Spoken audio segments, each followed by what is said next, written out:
Hii ni siri ambayo si kila mtu amepewa. Ndio maana Mungu ameweka watu, anawapa neema ya kuwa walimu kama Maikopo. Kuna neema ambayo iko ndani yake ya kuelimisha watu. Si kila mtu. Yesu anapofikia kuitwa Mungu, yako makusudi kabisa, makubwa kabisa. Alitabiriwa tangu mwanzo na manabii wa nyuma. Ukisoma Isaya 9:6 inatabiri mtu hapo lazima ijulikane ni nani.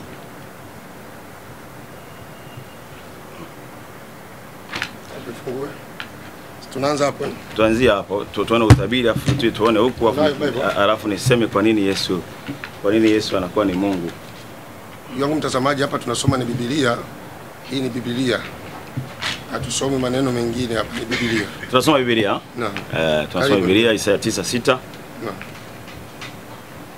Twende. Tunasoma. Naam. Maana kwa ajili yetu mtoto amezaliwa. Endelea. Isaya 9:6 nenda mpaka 7, endelea hapo. Ni unabii. Maana kwa ajili yetu mtoto amezaliwa. Ndio amezaliwa. Maana kwa ajili yetu mtoto amezaliwa. Ndio. Tumepewa mtoto mwanaume. Na uweza wa kifalme utakuwa begani mwake. Mabegani mwake. Sawa. Naye ataitwa jina lake. Mshauri wa ajabu. Mungu mwenye nguvu. Baba wa milele. Mfalme wa amani. Ndio. Mstari wa 7. Maongeo ya enzi yake. Ndio. Na amani hayatakuwa na mwisho kamwe. Katika kiti cha enzi cha Daudi. Naam. Na ufalme wake kudhibitisha. Rudia vizuri, soma vizuri hapa. Ameenda vizuri. Na ufalme wake kudhibitisha. Katika kiti cha enzi cha Daudi na ufalme wake kudhibitisha na kutegemeza kwa hukumu na kwa haki. Tangu sasa hata milele. Wivu wa Bwana wa majeshi ndio utakaotenda hayo. Mstari wa 7 niendelee. Mstari wa 7. Neno hilo ukilisoma linamtabiri Yesu Kristo. Yameelezwa mambo mengi sana ikiwa ni sifa alizonazo yule mtu. Ndio maana nikasema tunapokuwa tunamsema Yesu Kristo usiangalie mwili. Tunaenda kuangalia kusudi ambalo Mungu amekusudia. Lile la andiko. Amekusudia nini? Watu wengi wanaposema Yesu ni Mungu basi wanaangalia kama unavyoona mwili wangu mimi. Hapana. Unaelewa? Hapana. Huyu ni Isaya. Ametamka neno hilo na yeye ajui na akulikuta hilo jambo. Alishalala. Sawa? Vizuri sana. Tunapokwenda kusoma katika Mathayo ile nadhani moja tuone hapa. Katika Mathayo 1 ile sura ya kwanza Mathayo 1:1. Mathayo sura ya kwanza tuangalie kuzaliwa kwa Yesu. Sawa? Matthew 1:26. Tuanzie habari za Gabrieli au Jibril anapokwenda anasema hivi.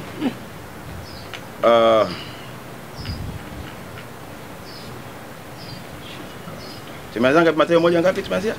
1:18. Tumeanzia 18. Kuzaliwa kwa Yesu Kristo kulikuwa hivi. Mariamu mama yake alipokuwa ameposwa na Yusufu kabla hawajakaribiana, alionekana na mimba kwa uwezo wa Roho Mtakatifu. Naye Yusufu mumewe kwa vile alivyokuwa mtu wa haki, asitaki kumaibisha, aliazimu kumwacha kwa siri. Basi alipokuwa akifikiri hayo, tazama malaika wa Bwana alimtokea katika ndoto, akisema, Yusufu, mwana wa Daudi, usihofu kumchukua Mariamu mkeo, maana mimba yake ni kwa uwezo wa Roho Mtakatifu. Naye atazaa mwana, yani Mariamu. Nawe utamwita jina lake Yesu, maana yeye ndiye atakayewaokoa watu wake na dhambi zao. Kuna watu wake hapo, mtoto hajazaliwa na watu, sawa?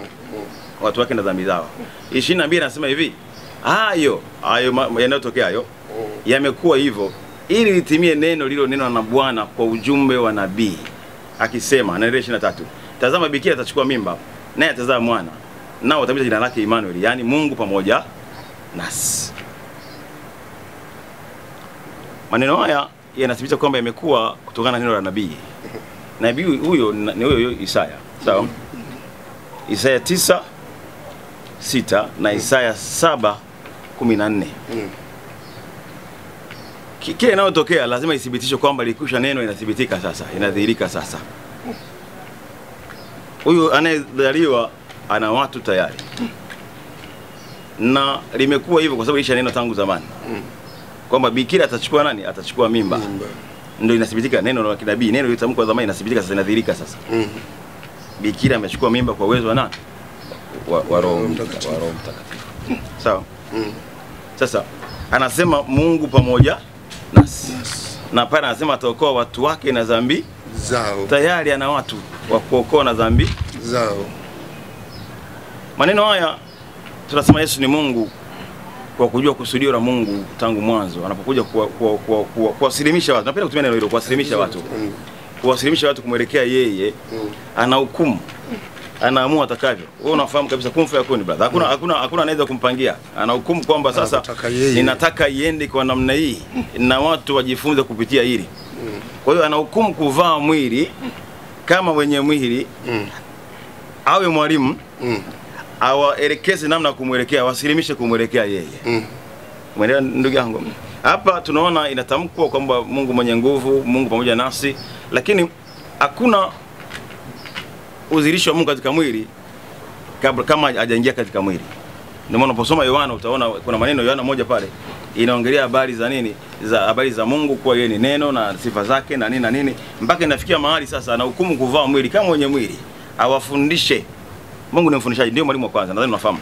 Awafundishe watu namna kumwelekea, wasilimishe. Napenda kutumia neno hilo. Watu wajisalimishe kwa kupitia ufahamu sahihi. Umeona? Kwa hiyo unaposema Yesu ni Mungu, simaanishi ule mwili naye muona kama unavyoniona mimi naitwa Yesu. Ule mwili kusudi yake ni Mungu kupachika jina ili watu waweze kujua jina la Mungu. Kwa nini?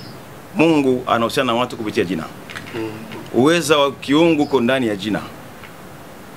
Kwa hiyo anatumia mwili ule kupachika nini? Kupachika jina ili watu wajiwe jina la kuhusiana na Mungu katika umma huu wa ulimwengu wote. Nitakupa mfano utanielewa. Unaposoma kitabu cha Mwanzo sura 6 utanielewa vizuri. Utapata concept alafu tutashare. Mwanzo sura 6 ule mstari wa 2 ukienda mpaka wa 8 nafikiri. Utaona kuna siri hapo ambayo Mungu anaongea na Musa, anamtuma kwa Farao au Firauni, tulio mzee upande wa pili.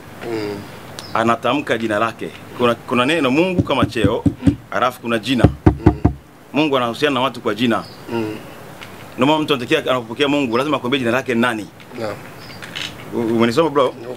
Kwa hiyo anamwambia Musa jina lake, Mungu anamwambia mimi jina langu ni fulani, Yehova.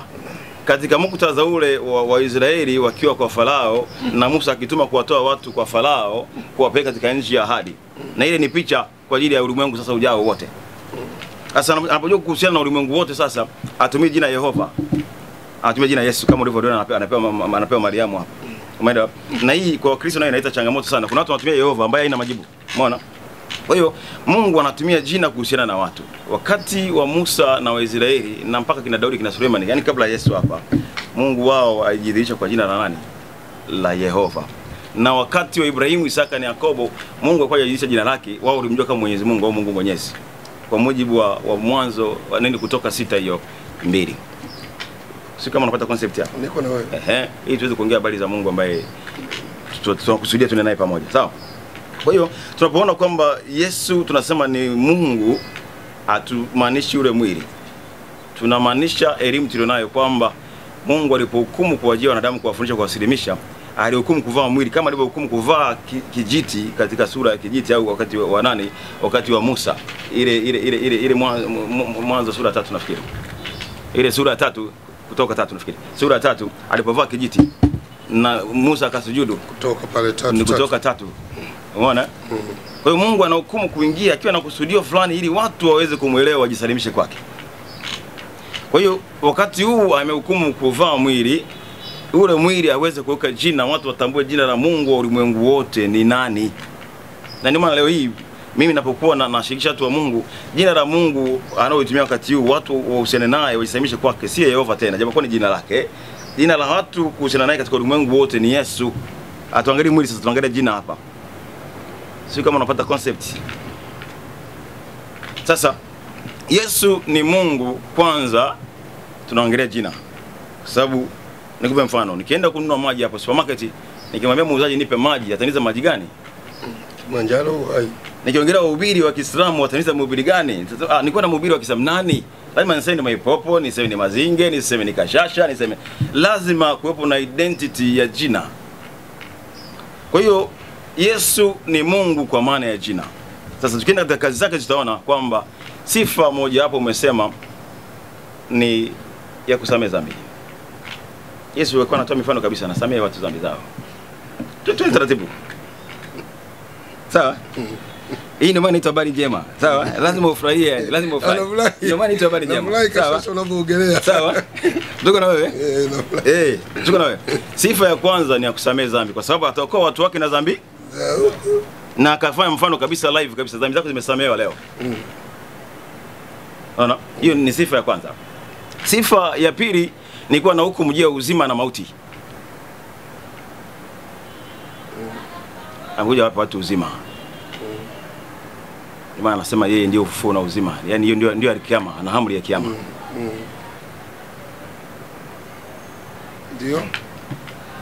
Sifa ya Mungu ni kuwa mahali pote.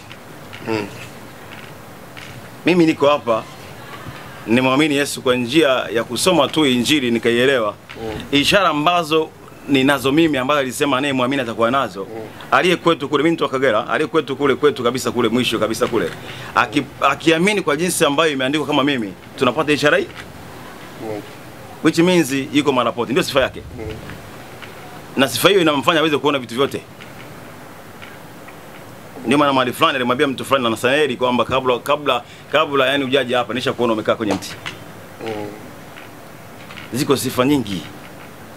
Lakini niongee hizo tu ambazo ndizo za msingi kwa sababu kuna issue kwa tatizo la dhambi hapa ambayo inamtenga mwanadamu na nani? Na Mungu. Tunasilimishwa tunapokuwa tumeondolewa ile nguvu ya dhambi kumkaribia Mungu. Ndio ile kichomleta. Tujisalimishe kwake yani. Tusalende. Ndio maana maeneo fulani anasema sio kwa waliozaliwa kwa baba na mama, yani kwa mwili, wala ulikushaanguka. Kuna kuzaliwa mara ya pili. Anamwambia some hapo uone, anamwambia mtu wa dini kabisa, baba askofu hiyo. Bwana unachukua hiyo. Nzuri, haina madhara. Anamwambia mwalimu anaweza kaa ni askofu, anaweza kaa utaedit, anaweza kaa ni askofu mkuu, anaweza kaa ni shehe mkuu, anaweza kaa ni labi mkuu, anaweza kaa ni mhubiri mkuu, anaweza kaa watumia hekima utaedit. Umeelewa? Ni amebobea katika elimu ya nani? Ya mambo ya Mungu. Lakini huyo mtu ambaye amebobea katika elimu ya Mungu, ni elimu ya Mungu kweli, ameshindwa kupata kufunuliwa kwamba majira sasa yamefanya nini? Yamebadilika. Watu wanatoka kidato cha kwanza wanaingia kidato cha pili. Watu wamegraduate sasa kutoka form 6 wanajiandaa kwenda chuo kikuu. Sasa anabaki na elimu ya chuo kikuu ya form 6. Anaipigania hiyo wakati majira yamefanya nini? Yamebadilika. Ndio tatizo linakuja hapo. Kwamba watu wanapeka mambo ya Mungu nje ya hekima ya Mungu katika nyakati na nini? Na majira. Yohana 3 mwalimu huyo wa dini kabisa anamwambia Yesu usiku. Kwa nini? Ana hofu ya jamii ambayo imemzunguka, imemzoea, haipashi kumfuata Yesu wakati Yesu ndio kufuatwa, majira yamebadilika. Yohana 3 tuanzie 1 mpaka 7. Ndio. Soma. Yohana 3 tuanzie 1 mpaka 7. Yohana 3 kuanzia 1 mpaka 7. Naam. Basi palikuwa na mtu mmoja wa Mafarisayo. Naam. Jina lake Nikodemo. Naam. Mkuu wa Wayahudi. Naam. Huyo alimjia usiku akamwambia, Naam. Labi, ndio, twajua ya kuwa huu mwalimu naam, umetoka kwa Mungu. Naam. Kwa maana hakuna mtu awezaye kuzifanya ishara hizi zifanyazo wewe. Naam. Isipokuwa Mungu yupo pamoja naye. Isipokuwa Mungu yupo pamoja nawe. Naam. Yesu akajibu akamwambia, amini amini na kuambia, mtu asipozaliwa mara ya pili hawezi kuona ufalme wa Mungu. Nikodemo akamwambia, awezaje mtu kuzaliwa akiwa mzee?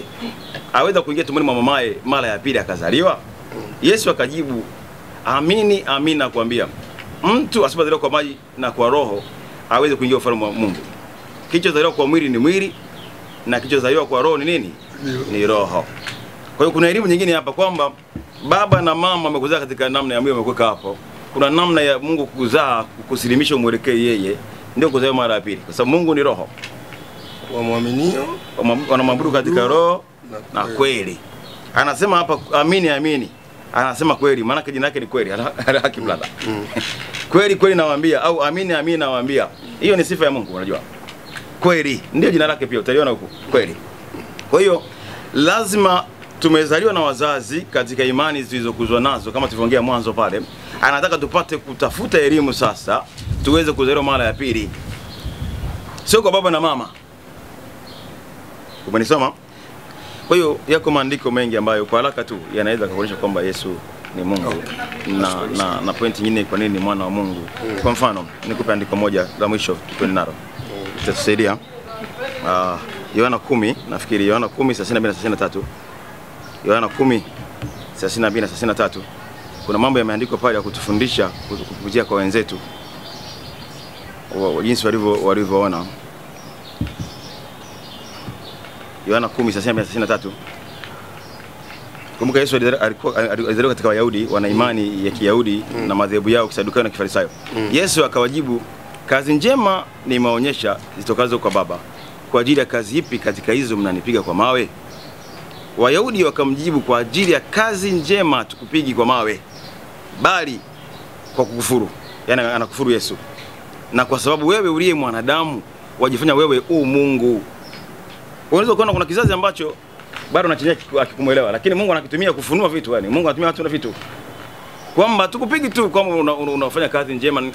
Wewe uliye mwanadamu unajifanya wewe nani? Wewe ni Manera. Basi mimi nikushukuru Bwana Kashasha. Naam. Kwa namna ulivyosema kuhusu Yesu ni Mungu. Ni Mungu. Lakini mimi kwenda nje ya maandiko yako. Nitaanzia neno dini. Sawa.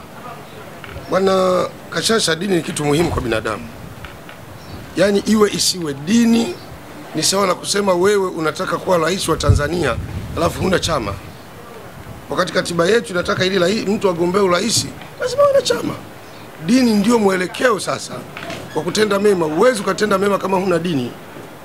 Na hata huyo Yesu, Ibrahimu, Nuhu, Muhammad, uwezo kumtambua kama huna maneno ya dini. Dini ni sehemu ya kutengenezea ule uhai wako na usalama wako kwa Mungu. Sasa tunakuja kwa ili neno liloanza nalo, tuanze na Bwana Isaya kama ulivyoeleza. Isaya 6:9. Naomba kijana wako atusomee, alafu mimi nitajitahidi kwa na translate au sio sitafasiri na yasoma maandiko kama yale tuweze kuyanambula ili tuone ni kweli Yesu anaweza kawa Mungu kwa sentence hii au kwa maandiko haya. Anza na Isaya 6:9. Alafu tumsikie Yesu. Naamini kwamba wewe ni msomi. Na naamini na kijana ule kuja neni watu ambao mmekwenda shule na ni watu wenye uelewa mkubwa sana.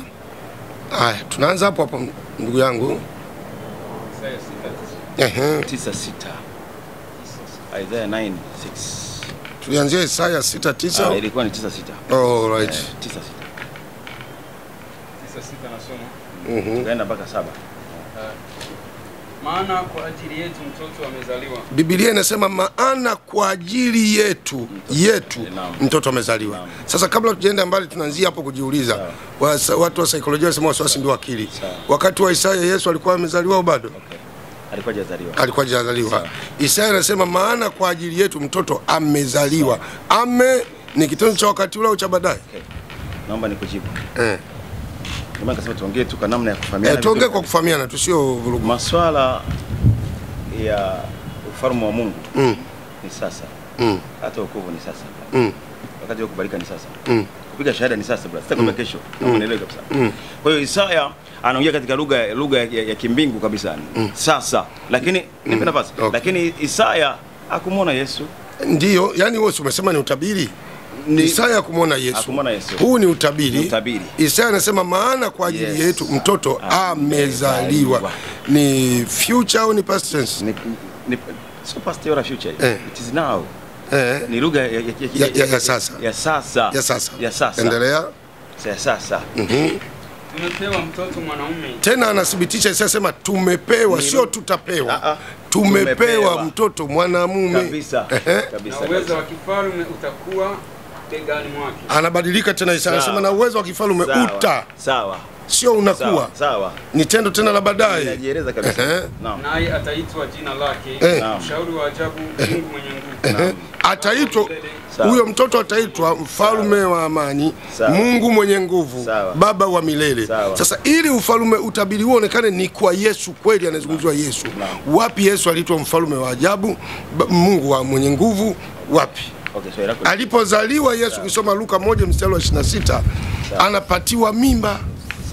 Kwa hiyo utabiri huu sio wa Bwana Yesu. Haya ni maneno ambayo anayasema Isaya. Tutakwenda tutamtafakari baadaye anasema kwa ajili ya nini. Sasa twende tusomee bado, na mimi narudia ile maandiko yako. Nataka niweke wazi kwamba Yesu hawezi kuwa Mungu, na yeye alitegemea msaada kutoka kwa Mungu. Na ndio maana kwa imani ya Kikristo mnasema alipokuwa Yesu msalabani alisema Eloi Eloi lama sabachthani, Mungu wangu mbona umeniacha? Yeye angekuwa Mungu asingelia, anamlilia Mungu gani? Kuonesha yeye sio Mungu. Bado huyo Bwana Yesu wakati ameenda milima ya Mizeituni kwenda kukesha na kuomba, wanasema alienda mbele kidogo akaanguka kifudifudi, akaomba.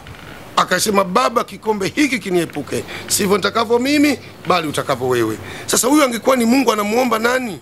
Na mimi narudia maneno kwamba wewe mwalimu Kashasha ni msomi, naomba ufundishe watu, dunia ikuone kwamba ni msomi. Ngoja nimaliza kidogo, namaliza maandiko yako, mimi siendi nje na maandiko. Tusomee hiyo Mathayo 1:18.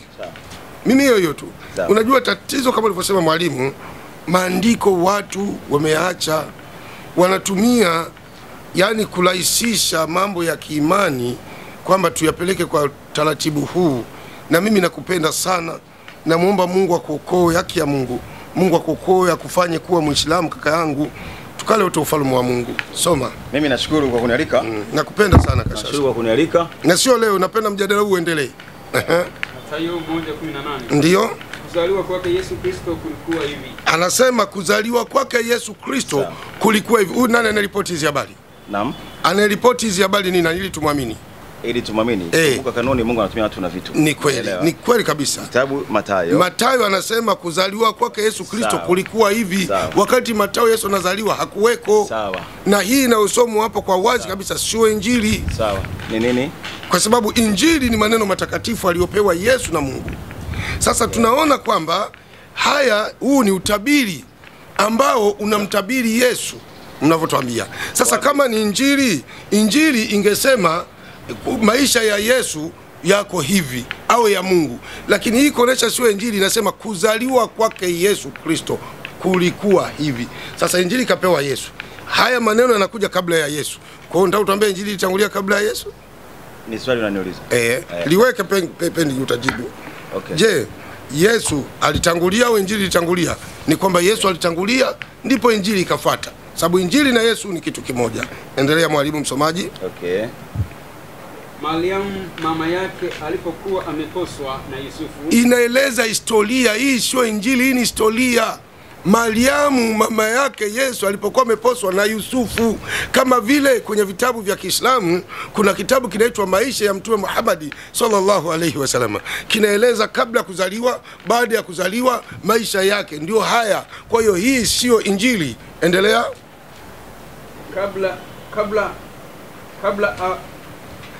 Ndio kabla hawajakaribiana, maana kufanya lile tendo la ndoa. Alionekana ana mimba. Alionekana mama yake Yesu ana mimba ya Yesu kwa uwezo wa Roho Mtakatifu. Unaona? Sasa hiyo mimba alionekana nayo Yesu ni mimba ya nani? Ni mimba ya Mungu. Wakati Yesu yuko tumboni, haya maneno alikuwa anayapeleka nani na anazungumza nani na kwa msaada wa nani? Wakati wewe umetuambia Yesu ni Mungu. Na je, kabla Yesu hajazaliwa dunia ilikuwaje? Na je, kabla ya Yesu hajakuja kujidhihirisha kwamba yeye ni Mungu, ulimwengu uliendeshwa na nani? Kwa hiyo inaonekana kwamba huyu sio Mungu, kwa sababu sifa ya Mungu ni ufalme wote una yeye milele hata milele. Tunakwenda tunamalizia ile Mwanzo 26 aliyoitoa ndugu yangu Kashasha, au tuiache hiyo Mwanzo twende Yohana Kutoka tuendelee 6. Twende Kutoka tumalize Kutoka, nipige hii 3:1 7 Yohana. Ndio? Kutoka 6. Hiyo tulisoma Kutoka. Hatukusoma. Twende Yohana 3:1. Kutoka tukusoma, tulikuwa tunaongelea habari za Mungu kuhusiana na watu kwa jina. Twende Yohana Kutoka 3:1. Yohana 3:1. Naomba utuwekee Yohana 3:1. Unajua? Yohana 3:1 mpaka 7. Nilikuwa naongelea habari ya kuzaliwa mara ya pili. Kuzaliwa mara ya pili. Anyway, basi hiyo niache, haina maana sana. Ninachotaka nirudi kusema hivi kwamba jamani, katika Biblia nzima hakuna aya inaonyesha Yesu ni Mungu. Hakuna? Aya inaonyesha Yesu ni Mungu. Yaani kwa kuichambua tu Biblia kwa akili za chini tukifanya, hakuna andiko linalosema Yesu ni Mungu. Na jambo la pili, tunapozungumza haya maneno ya kimungu, kutaka kuwafanya watu jamii mjue Mungu, tujaribu kupanua sana fikra zetu. Tunaposema dini ni njia. Uwezi wewe ukaenda mbinguni bila kuwa na dini. Ukituambia dini haina maana, labda nikuuliza kidogo Bwana Kashasha, wewe dini gani? Twende vizuri kabisa. Nikuuliza kwanza hapa, utaenda ukachambua ya maandiko. Swali lako ni nzuri sana. Wewe dini gani? Tangu mwanzo nimekuambia msiba ambao walimwengu wanao. Nisikize ni dini. Naomba nisikize kabisa. Nadhani anachukua niongee na dunia sasa. Msiba ambao walimwengu wanao ni kitu kinachoitwa dini. Dini imekuwa ni msiba kwa walimwengu. Umeelewa? Nimekwambia tangia mwanzo watu wanashindania dini, wanawapekea watu dini baada ya kuwapelekea watu imani. Nikauliza na niuliza walimwengu wanaoniangalia hapa, hatuna baba kwa mujibu wa imani ya Ibrahimu. Hakuna baba wa dini, kuna baba wa imani. Ulimwengu ujue. Sawa? Baba wa imani. Tuna baba wa imani ambaye ni Ibrahim. Ambaye ni Ibrahim, sio baba wa dini. Kwa Ibrahim alikuwa hana dini. Naomba nisikize sasa ili uone elimu uliopewa kama ni sahihi au umekuwa muhanga wa elimu za watu. Endelea mtumishi. Umeelewa? Naam. Ibrahim ni baba wa imani, si baba wa dini. Kwa hiyo watu wanapelekewa imani, hawapelekewi dini. 40 utampa chupa mbili. Hawapelekewi nini? Dini. Dini inakuja kutokea pale ambapo mtu anapokuwa anatafsiri imani yake, anaishi imani yake katika yale matendo yaliyo mema kumwekea Mungu, ile njia inayompendeza Mungu iliyo njema, ndio inaitwa dini. Umeelewa kabisa? Tukisema kuna andiko hapa Yakobo nadhani 2 nasema dini iliyo, mtu akisema kwamba na dini hiyo dini sio nataka dini iliyo sahihi kwenda kuangalia wajane na yatima na maskini, umeelewa, na dhambi pasipokuwa na mawaa. Sasa haitaishia tu hapo, maisha hayafunguka katika eneo hilo. Lazima naona kama usema ufunguke, ujue kwamba kila tendo jema ndio dini inayompendeza Mungu. Umeelewa? Kila tendo lilo jema, lakini ndio dini inayompendeza Mungu. Sasa tendo hilo jema ni lipi? Nisikize vizuri kabisa. Lazima uwe sasa umepata imani. Umesadiki yule anayesema ni nani, ukasadiki, ukajisalimisha kwake, unatia hicho kisema, unakitenda, hapo ndio unapata thawabu. Umeelewa? Unapata thawabu. Wasiomuamini wanatenda matendo mema pia katika uso wa watu, macho ya watu. Wanapata nini wao? Wao sasa kwa mujibu wa imani ulionayo au kwa mujibu wa dini au nilionayo mimi, ushaelewa? Na kama si imani yako utasema anapata nini? Imani yako iamini sasa. Maana kama na imani yake ambayo anaamini kama anachokifanya, yule anayemwamini atampa, anaamini anapewa. Umeelewa? Unajua mtumishi, ni hivi, tusizungumzie imani ya mtu, tuzungumzie ukweli wa maandiko. Unaposema dini haina msaada yao, dini tunahubiri dini sana kuliko kuhubiri imani. Dini ndio kitu cha kwanza. Baada kuwa na dini sasa imani ndio itasimama. Huwezi kuwa na imani. Kwa hiyo Yesu alikuwa na dini gani? Naomba nielewe vizuri kabisa. Tuongee tu kwa upendo kabisa na kwa upendo, hatuwezi kugombana tu. Kwa mujibu wa kuelimishana na kama mnapeleka duniani watu wapate. Ni kweli. Na mpate vitu tofauti. Tuzoee tu, tumeletewa tu. Hapana. Yesu anawaambia habari ya imani. Imani yako imekukoa. Yesu anamwambia eneneni ulimwenguni mote, Marko 16, sawa, 14 mpaka 20. Anawaagiza mitume aliowaweka wale, kina Petro na kina Yohana kina nani, waende katika ulimwengu wote wakahubiri injili, aaminie na kubatizwa ataokoka. Hiyo ni condition. Na ishara hizi tafuta nao waaminio, kwa jina langu watatoa pepo, wataongea kwa lugha mpya. Hiyo ni usajili yani. Sio mpaka umevaa kibaraka shauri au una msalaba au una staili maalum ya kuonyesha kwamba ni Mkristo. Kuna staili ambazo tayari shawekwa ni sheria kwamba iko ishara ya usajili yani. Kwa hiyo aaminie. Ndio maana Ibrahim anaitwa baba wa nini? Wa imani, si baba wa dini. Wale wanaitwa wana wa Mungu, wale walio katika imani ya Ibrahim, wala sio dini ya Ibrahim. Sasa dini inakuja baadaye, nimekwambia unapokuwa unatafsiri sasa imani. Umeamini nini sasa? Umeamini nani sasa? Unapokuwa unatafsiri ule umeamini kwa kumtii yeye unayoyaishi yale. Ndio dini, ndio njia njema au nzuri kumwelekea wewe unayemwamini wewe. Msiba uliopo chini ya jua hapa ni dini, na sio leo tu. Ni dini. Watu wapewe imani. Mfano, na tumeongea sana kwenye Biblia. Nije na upande wa pili utanisaidia kama nitakuwa nakosea. Okay. Kwa mujibu wa vitabu, Yesu ameondoka akaagiza wanafunzi wakahubiri injili, habari njema katika ulimwengu wote. Yesu anaambia wanafunzi habari njema ya ufalme itahubiriwa katika ulimwengu wote na katika mataifa yote, ndipo ndipo mwisho utakapofika kiyama.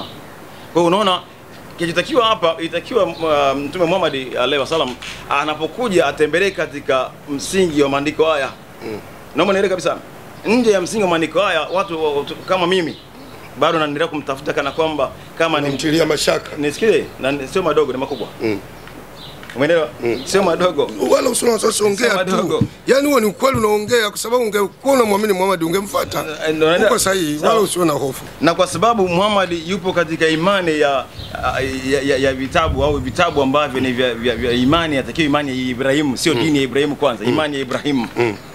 Lazima tuone kwamba yumo katika imani ya Ibrahimu au hayumo, au kama yumo inakuwaje anaingizwa huko. Maana anachosema sasa kwa ufahamu ndio nao mdogo, mimi kwa haraka utanisaidia sio nitoe huko, itakao leo ngapiga shahada brother. Umeelewa? Unataka unifahamishe kwamba huyu Muhammad anaingiaje katika namna ya kumtumikia Mungu ambaye kwa ufahamu wako kwamba Yesu ni nabii ambaye Yesu amemtumikia. Niongee kwa upande wako jinsi unavyomchukulia Yesu. Amemtumikia akiwa ni mtume, Musa akamtumikia, Suleiman akamtumikia, wote.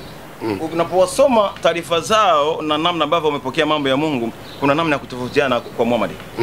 Kwa mfano, Mungu amekuwa na kawaida katika vitabu ya kuhusiana na watu katika namna ya ubaba na uwana, yani baba mwana.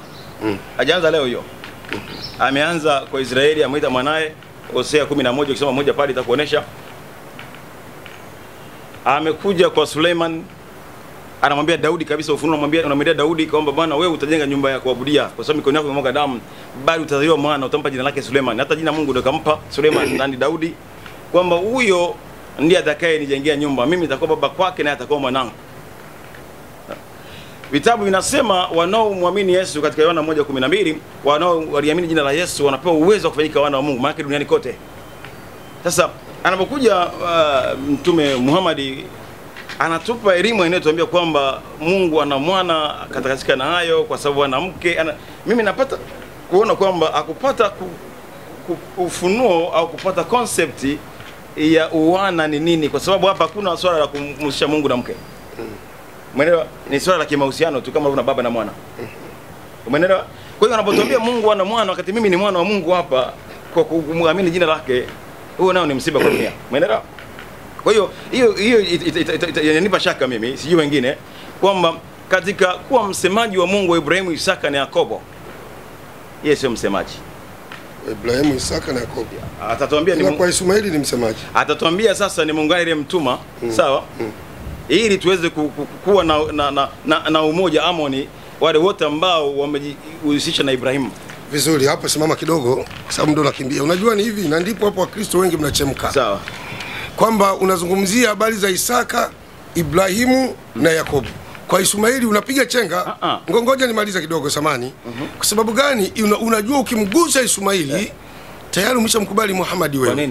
Na ndio maana unamkwepa, unasema labda kwa habari za mtumwa. Ngoja nimalize. Sijamkwepa, nikukosea bwana. Ngoja nimalize. Haiwezekani usimseme wakati unamsema Ibrahimu, na Ibrahimu ndio baba wa Ismaili na ndio baba wa Isaka. Na kabla kuwepo Isaka alianza Ismaili. Kwa nini umeshindwa kumwamini Ismaili unamwamini Isaka? Labda tujue kwa nini unatakiwa niulize sasa. Sasa ndio hapo nakuja. Mimi najua sababu ameshasema wazi. Tuache. Hebu imalizie hiyo nani kidogo, alafu nikueleze kuhusu ukweli wa Nabii Muhammad kwamba katika mitume wamekuja kufundisha maneno ya kweli yenye uhaki, yenye udhati, yenye imani na yakini na utulivu. Ni Mtume Muhammad sallallahu alaihi wasallam. Kwa sababu Mtume Muhammad kaja kueleza ukweli na utukufu wa Mwenyezi Mungu. Na ndio maana Nabii Muhammad akapewa maneno, anaambiwa kul, sema Muhammad, waambie Mwenyezi Mungu ni mmoja. Hii ndio imani iliyokuwa sahihi. Wewe unakuja unasema mimi nashindwa kumwamini huyu kwa sababu amefundisha hivyo, ili umwamini angesema semeni miungu labda ni wengi. Au Yesu ni Mungu. Hata Yesu mwenyewe hakujita Mungu. Naomba tusende hivyo nani? Nimekuheshimu sana kwa hapa. Naomba tusende kwa stereo. Tunakwenda kwa ajili ya faida ya watu. Ndio. Ndio maana mimi sijatoa andiko hata moja. Naomba mimi natamba kwenye maandiko yako. Twende vizuri kabisa. Naomba tuongee kwa ajili ya faida ya wengine au faida yangu. Nimekwambia kama utanipa uelewa. Mimi nakupa uelewa mzuri na mazungumzo yangu sipendi leo yaishie hapa. Kwa sababu muda wetu unaweza kuwa ni mchache. Kesho tutarudi ili watu waone na wewe mwenyewe utafakari na mimi nitafakari. Sawa. Naomba niweke vizuri. Naam, weka brother. Napenda kwa sababu tunayoongea ni kwa ajili ya faida sio kwa ajili yetu na faida ya wengine. Na tuongee kwa ubaya sababu wale ambao watakuwa wana ufinyu wa fikra tunaona kama tunaongea kwa ubaya. Hapana. Lakini nataka nikwambie kwamba unaponiambia kwa nini sijamtamka Ishmaeli, mimi sijamtamka sio kama nilikuwa na nia mbaya. Naomba nielewe kabisa. Kwa hiyo usiliongelee kana kama nimemkwepa au nimefanya sina nia mbaya. Nataka nimuingize sasa. Ibrahim alizaa watoto sio tu wawili, lakini watoto ambao wameonekana ni watoto wa maagano ambao wanahusisha na habari ya imani wamekuwa ni Isaka na nani na Ishmaeli au Ismaili. Tuko pamoja? Ibrahim alimzaa Ishmaeli kwa Hajar na akamzaa Isaka kwa nani? Sarai. Kwa Sara au Sarai. Haya watoto hawa wote wana makusudio. Sasa kuzaliwa kwa baba ikufanya wewe ukawa ndio msemaji wa familia. Unafahamu hiyo? Uko sahihi. Umeelewa chikisema? Uko sahihi. Yaani kuwa wewe ndio first born au umezaliwa humo haikupi daraja la kuwa msemaji wa familia. Uko sahihi. Kwa hiyo nataka nikuonyeshe kwamba Mungu ambaye ni wa Ibrahimu, wa Isaka, wa Yakobo, wa Daudi, wa Musa, wa Suleimani, wa Ishmaeli, wa Ishmaeli, kwa maana nini? Napotamka hivi na maisha kwa mtiririko wa imani, sio kwa kuumba. Kwa sababu kuna tofauti ya kuumba na kuamini. Ndio. Umeelewa vizuri sasa? Napotamka hapa naongea kwa mtindo wa imani kwamba Mungu ambaye tunamwamini sisi na watu wengine ambao wanamwamini kama mimi ni wa Ibrahimu, Isaka na Yakobo. Ina maana yake wala Ishmaeli hayupo kwa maana ya kumwamini. Ile ni mwana katika nyumba, sio msemaji. Umenaje kisema? Sasa msiba umekuja pale unapomfanya awe ni msemaji katika familia wakati hajawa msemaji. Umenaje kisema? Nikasema hivi, kwa mujibu wa utaratibu wa Mungu anahusiana na watu kama ni wana kwake. Mfano mimi ni mwana wa Mungu hapa. Nimepataje daraja? Nimeamini jina lake. Sasa ukiniambia kwamba hajanizaje za mama yangu, kwanza hizo ni maneno ambayo ya mtu ambaye hajatumia fikra zake vizuri kwa kusoma maandiko akaelewa haya maneno yanamaanisha nini. Umeelewa? Anamwambia Daudi utazaa mwana utamba jina lake Suleimani, atakuwa mwanangu, mimi nitakuwa baba kwake. Hakuna anasema kwamba nipe mkeo pengine nijuane naye, alafu hiyo ni elimu sasa uone kwamba kuna msiba chini ya jua. Umeelewa anachokisema? Kwa hiyo watu wote wanaoamini jina la Yesu wote wanapewa uwezo wa kufanyika wana wa Mungu ulimwenguni kote. Sasa hajalala na mama zao, hajakutana na mama zao. Hiyo ni elimu imefitika ya ghaibu tena hiyo. Umeelewa? Umelisoma?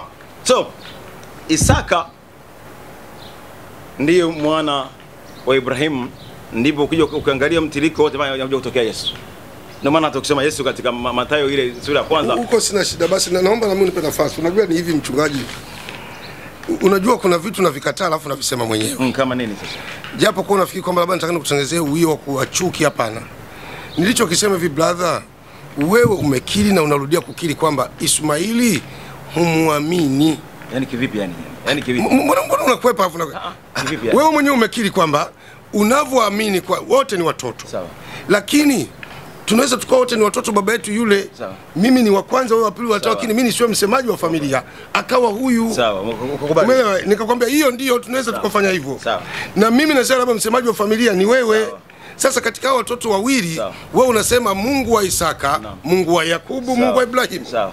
Lakini mimi nasema Mungu wa Ishmaili. Sawa. Na Mungu wa Isaka, na Mungu wa Yakobo, Mungu wa Yesu, Mungu wa Muhammad, hao wote ni Mungu mmoja. Sasa wewe unasema hapa hapana, Ishmaili hapana. Ndio nikakwambia bado hujaielewa Biblia na hujajua Ishmaili ni nani. Hapana, wewe ndio hujanielewa. Na unafanya hivyo kwa makusudi.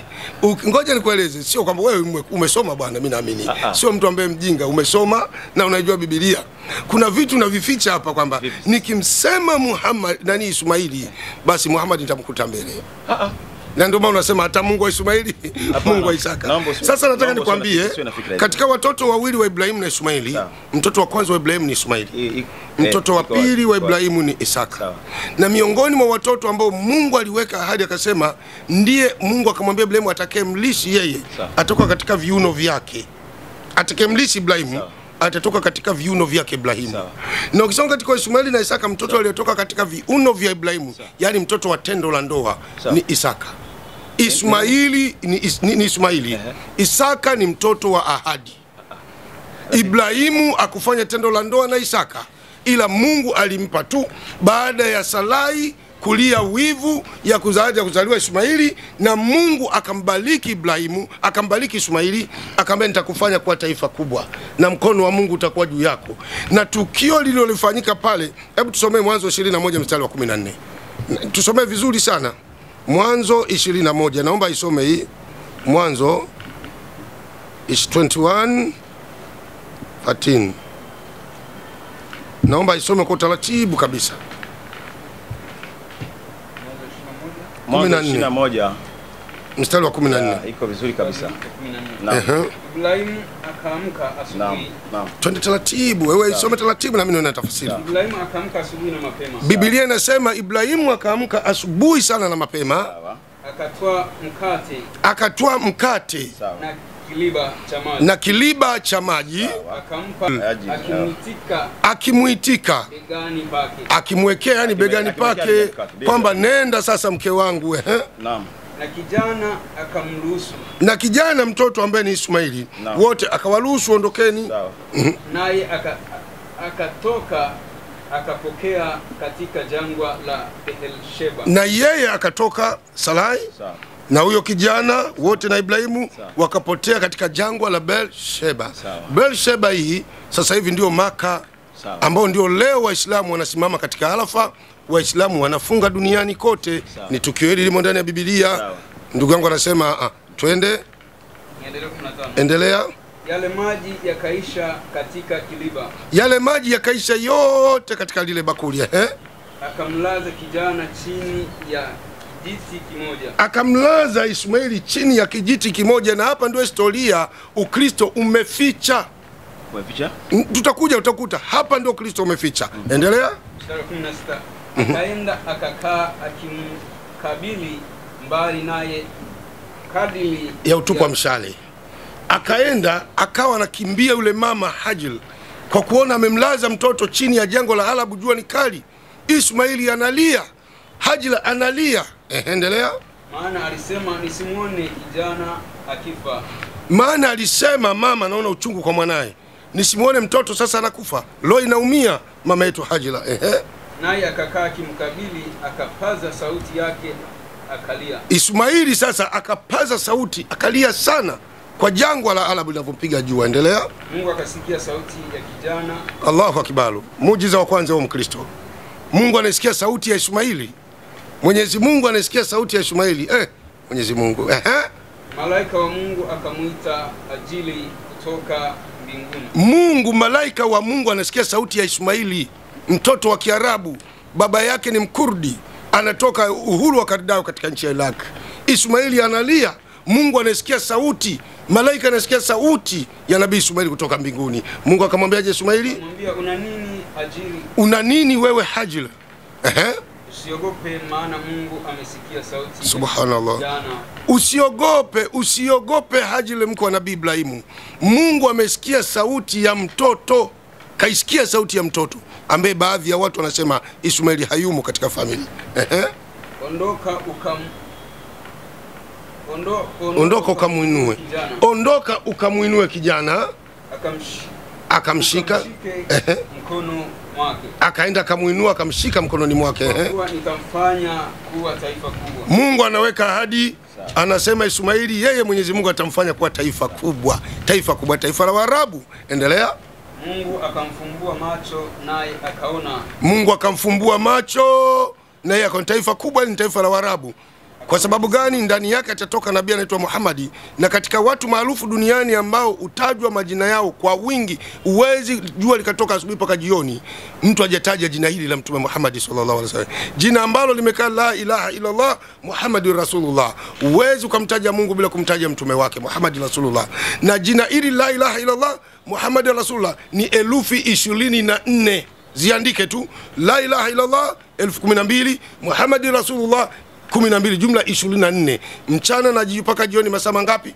na jioni mpaka asubuhi ni masaa 24. Kwa jina la Mungu na mtume wake limekombaini masaa aya 24, ambaye hata kaka yangu akipumua ni chini ya imani ya la ilaha illa Allah Muhammad Rasulullah. Maliza shehe wangu. Akaona kisima cha maji, akaenda akajazia kilima. Akaona kisima cha maji, akaenda akajaza kisima cha maji. Kabla tujaenda mbali, sijamaliza na andiko. Nimeshukuru sana ndugu yangu, kaka yangu, amekuwa mtulivu sana kwa andiko lolote limemwingia vizuri.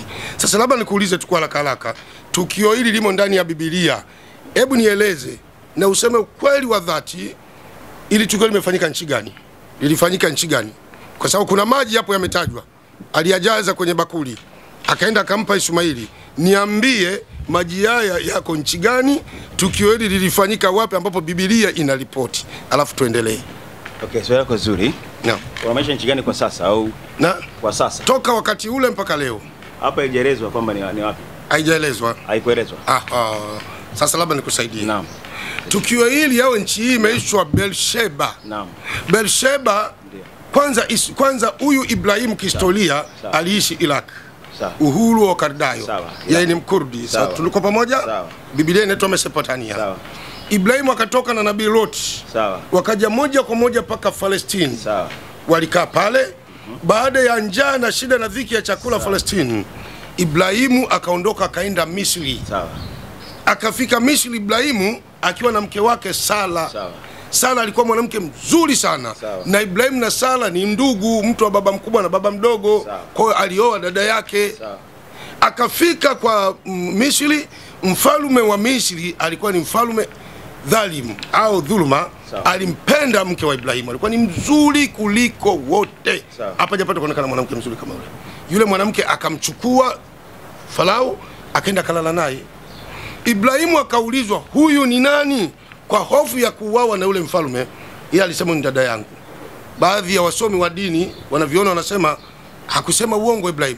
Ni kweli alikuwa dada yake, lakini ana mkewe. Kwa ulianza udada ndio ukaja uke. Akalala naye. Kila anapotaka kwenda kumuingilia yule mfalme, mwili wake ukawa unapigwa shoti, anakufa ganzi. Hawezi kumuingilia mkuu wa nabii. Palipokucha asubuhi, alikwenda kamuta Ibrahim akamwambia, niambie ukweli, huyu ni nani kwako? Ibrahimu akabidi aseme ukweli, akasema huyu ni mke wangu na mimi ni nabii. Mfalme alilia sana kwa uchungu na toba kwa Mungu wake kwa kumfanya kulala na mke wa nabii, lakini hakumuingilia. Alimchukua Hajar akampa Ibrahimu, akamwambia huyu nakupa awe mjakazi kwako. Lakini Sara hana historia ya utumwa, ni mtoto wa kifalme. Sara Hajar ni mtoto wa kifalme, akapewa mtoto binti anaitwa Hajar. Ibrahimu akatoka pale Misri akarudi Palestine. Biblia inaripoti, ukisoma Mwanzo 12:1 utusomee hapo, inasema atakayembariki Ibrahimu amebarikiwa, atakayemlaani Ibrahimu amelaniwa. Ukisoma Mwanzo hiyo tena 17 kama sikosei, inaeleza Sarai akamwambia Ibrahimu, Mungu amenifunga mimi nisizae, mchukue mjakazi wangu umfanye kuwa mkeo umuoe. Ibrahimu akamchukua Hajar akamuoa, akamfanya kuwa mkewe, akamzalia Ismaili wakiwa katika nchi ya Palestine. Baada ya kuzaliwa, wanawake wanawivu. Baada ya migogoro ya ukewenza, mke mkubwa ambaye ni Sara akamwambia, muondoe huyu mke mdogo kwangu. Huyu alikuwa mjakazi, karudisha mambo ya nyuma, akaondoka naye akaenda naye jango la Arabu inaitwa Beersheba, ambayo sasa hivi ni Maka, ambao tukio limesemwa ndani ya Biblia.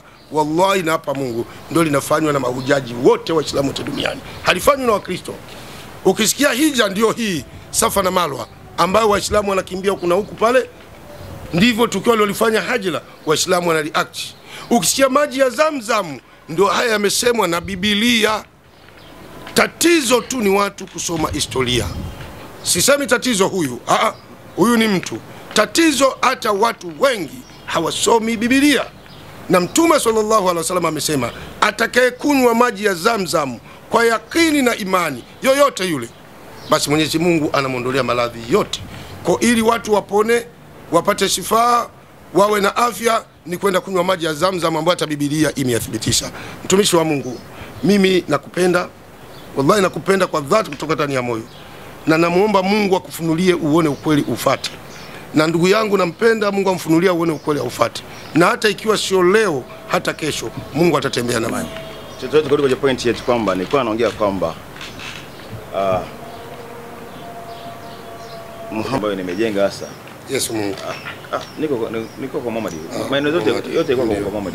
Nakwambia utume wa Muhammad mimi bado na ufuatilia na naona kwamba sio mtume kwa maana ya vitabu vingine, ila ni mtume kwa kitabu alichonacho, na utatafuta kumjua aliyemtuma.